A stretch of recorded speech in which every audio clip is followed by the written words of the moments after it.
Então, gente, na última aula a gente tratou dos espelhos planos, né, conforme eu tinha falado para vocês.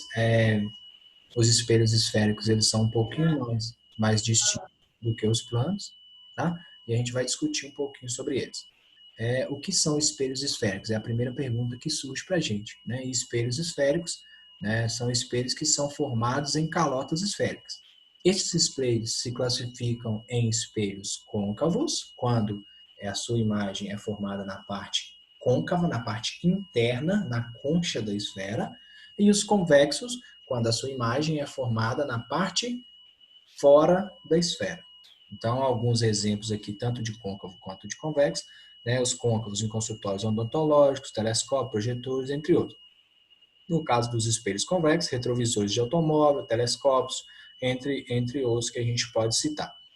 Um exemplo que eu gosto muito de estar utilizando é o exemplo da colher, né? A colher, ela classifica os dois. Ele é formado por uma calota esférica. Se eu olho a parte de dentro da esférica, ela é considerada côncava. Se eu olho a parte de fora da colher, ela é considerada convexa. Então, cabe a gente distinguir quando que ela é côncava e quando que ela é convexa. Como que a gente vai aprender a fazer isso? Através das características, ok? Então, para a gente entender de fato o que são os espelhos esféricos, se faz necessário que a gente conheça as características do espelho. Quais são as características? Todo espelho esférico, seja ele côncavo ou convexo, tem vértice. O que é vértice? É a extremidade da circunferência. Então, aqui é o vértice, aqui é o vértice, aqui é o vértice, aqui é o vértice. Então, em qualquer extremidade da circunferência é considerado vértice. Toda circunferência, né, assim como todo espelho esférico, tem raio. O raio de curvatura ele está do centro da esfera até uma das extremidades. Esse raio aqui desse centro até essa extremidade é esse mesmo raio desse centro até a outra. Porque a esfera não tem um lado maior do que o outro, não. E uma outra situação é o centro de curvatura, né? O meio certinho da circunferência, onde vai falar se o espelho é côncavo ou convexo. Se eu estiver olhando a partir do lado de dentro, aqui no centro, côncavo. Se eu estiver olhando na parte do vértice, do lado de fora, convexo. O O nós vamos chamar de objeto e o O' a gente vai chamar de imagem. E o F é o foco. Quem é o foco? É a distância, né, do centro, é a metade do centro até o vértice, ou seja, é o raio sobre 2. Ou também a gente poderia usar o foco como sendo o diâmetro sobre 4. Então aqui a gente tem uma animação de um espelho côncavo e de um espelho convexo. O que distingue os dois? Que o espelho côncavo, a imagem é formada do lado de dentro da esfera. O espelho convexo, a imagem é formada do lado de fora da esfera.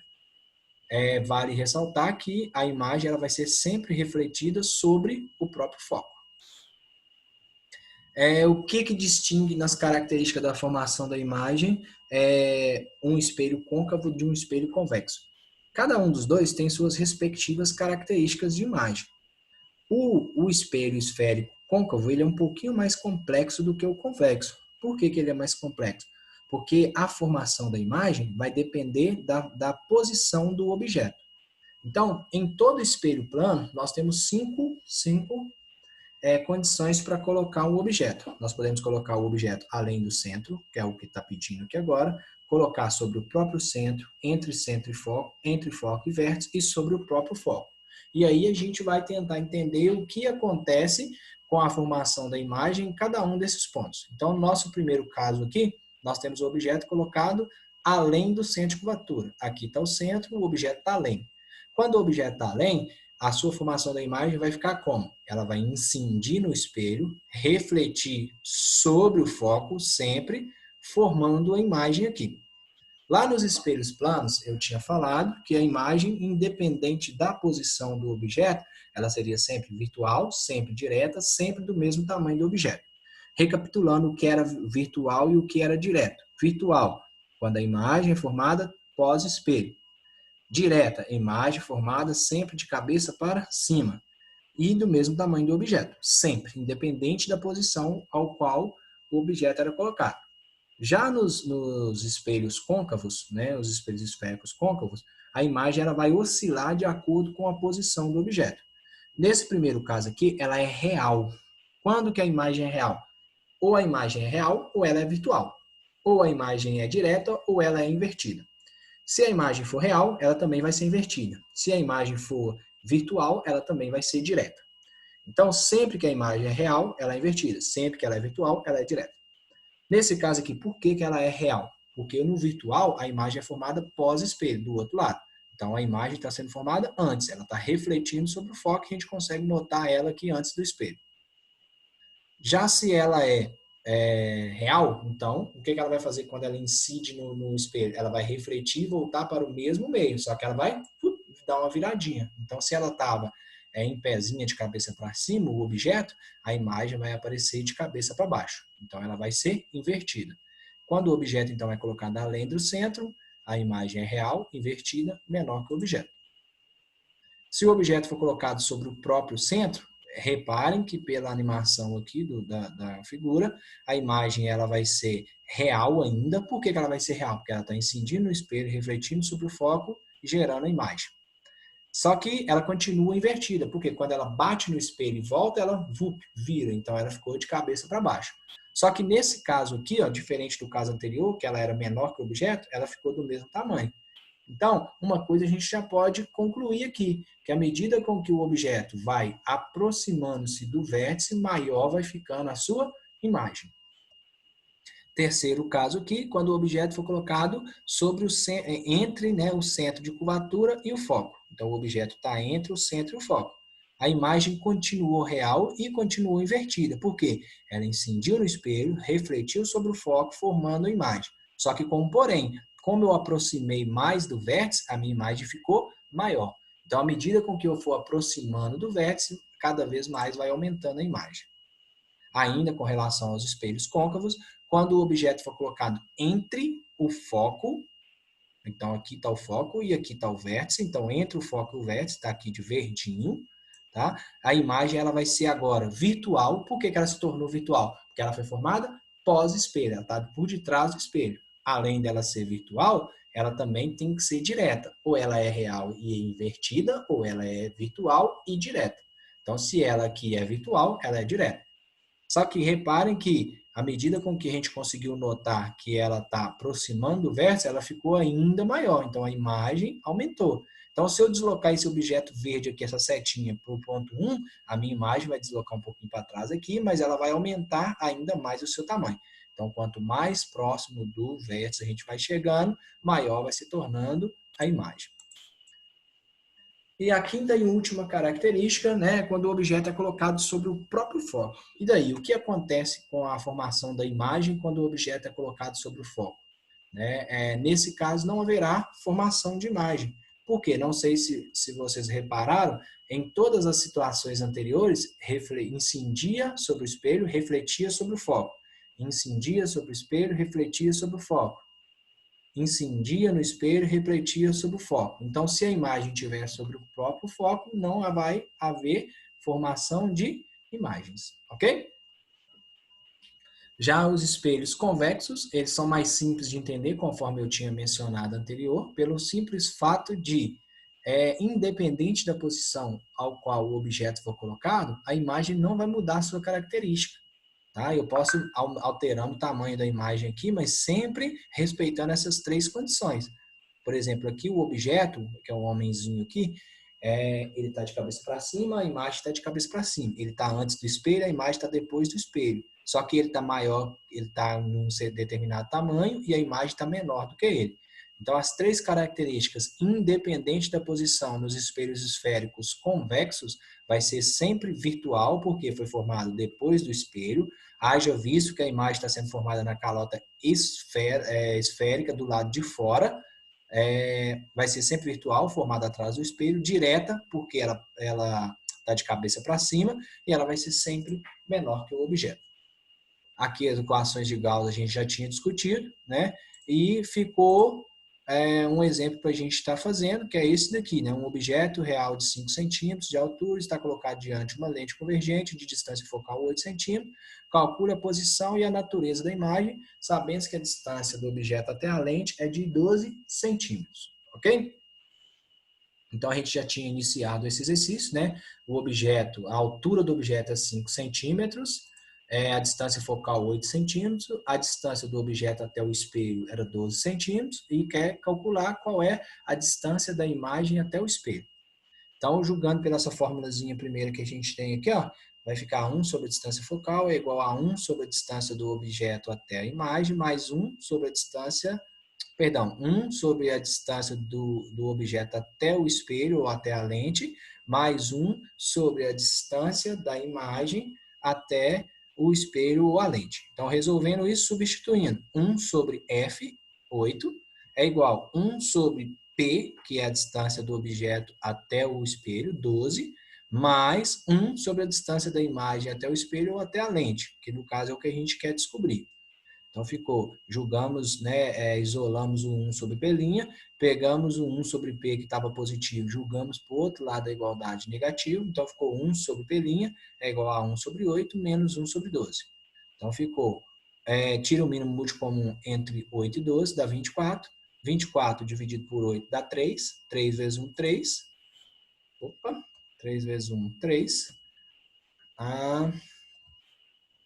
Menos 24 dividido por 12, que é 2, vezes 1, 2. Isso tudo dividido por 24. Então, a gente vai ter 1 sobre P', que vai ser igual a 1 dividido por 24. Multiplicando cruzado, né, a gente vai obter que 1 vezes 1 é 1, e P', 1 vezes P' é P', e 1 vezes 24,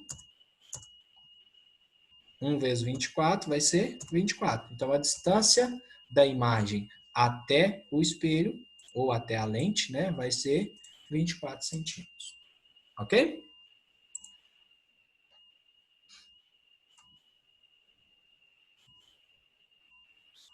Pronto.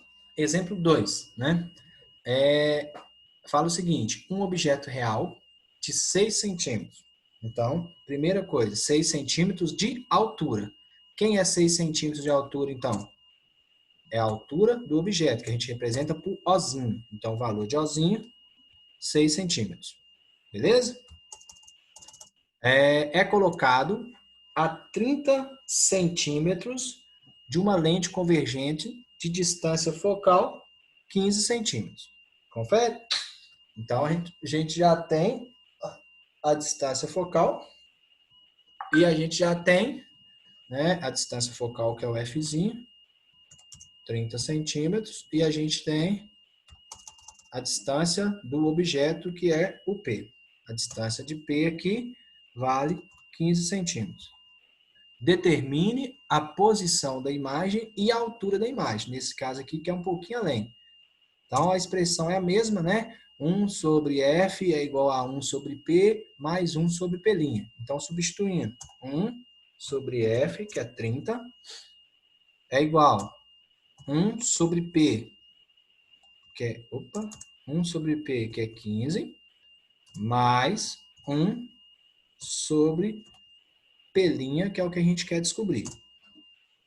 Então, partindo desse pressuposto aí, né, a gente vai desenvolver. Pega 1 sobre P que está positivo, isola o P', então joga o que está positivo para o outro lado negativo. Então, vai ficar 1 sobre P' é igual a 1 sobre 30 menos 1 sobre 15.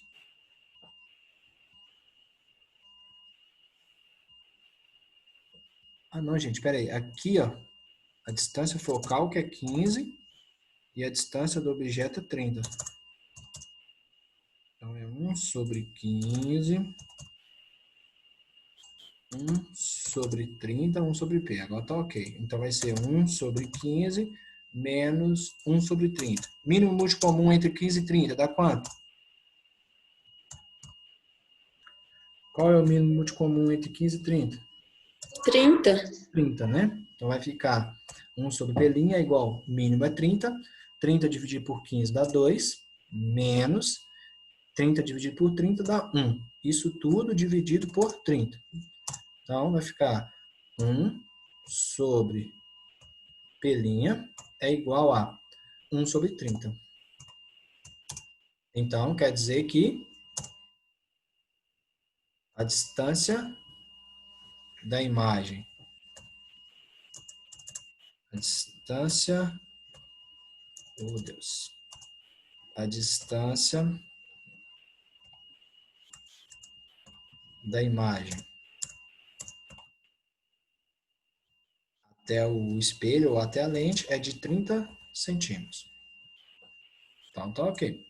Primeira parte está resolvida. Só que diferente do exercício anterior, esse aqui pediu um pouquinho a mais. Né? Além de pedir a distância do objeto da imagem até o espelho ou até a lente, ele também pede a altura dessa imagem. Ok? Então, ó, se a gente analisar pela formulazinha aqui, ó, I sobre O é igual a menos P' sobre P.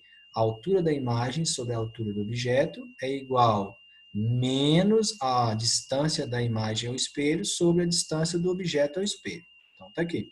Resolvendo isso daí, então nós vamos ter, né, I sobre O, o valor de I não deu, é o que a gente quer saber, então Izinho, pequenininho, dividido por O, o valor de O deu que é 6 centímetros. É igual menos, vou colocar a forma toda primeiro, I sobre O é igual a menos P' dividido por P. Então, resolvendo isso daí, a gente vai ter o valor de I, é o que a gente procura, dividido por O. O O foi dado, 6 centímetros. Vai ser igual menos o P, perdão, que vai ser 30 centímetros, dividido por P, que também é 30 centímetros. Então, ficou menos 30 sobre 30, menos 1.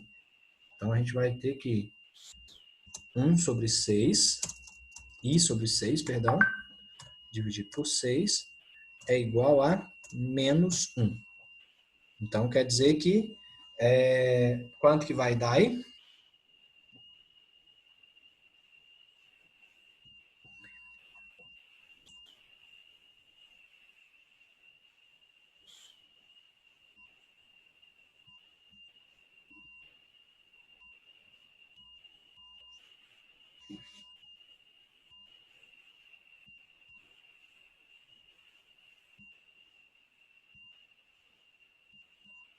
Quanto que dá isso aqui? Então, I vai ser igual a menos 6. Porque o 6 está dividindo do lado, vai passar para o outro lado, multiplicando. Menos 6 centímetros. Ah, pode dar negativo? Pode. É só a gente lembrar da ideia lá das abscissas e das coordenadas. Quando que vai ser positivo e quando que vai ser negativo. Então, quer dizer que a altura da imagem é menos 6 centímetros. Agora, se eu perguntar, se fosse se tratando de um espelho, um espelho côncavo, mais precisamente falando, qual seria onde que o objeto estaria sendo colocado nesse espelho? Onde que o objeto estaria sendo colocado?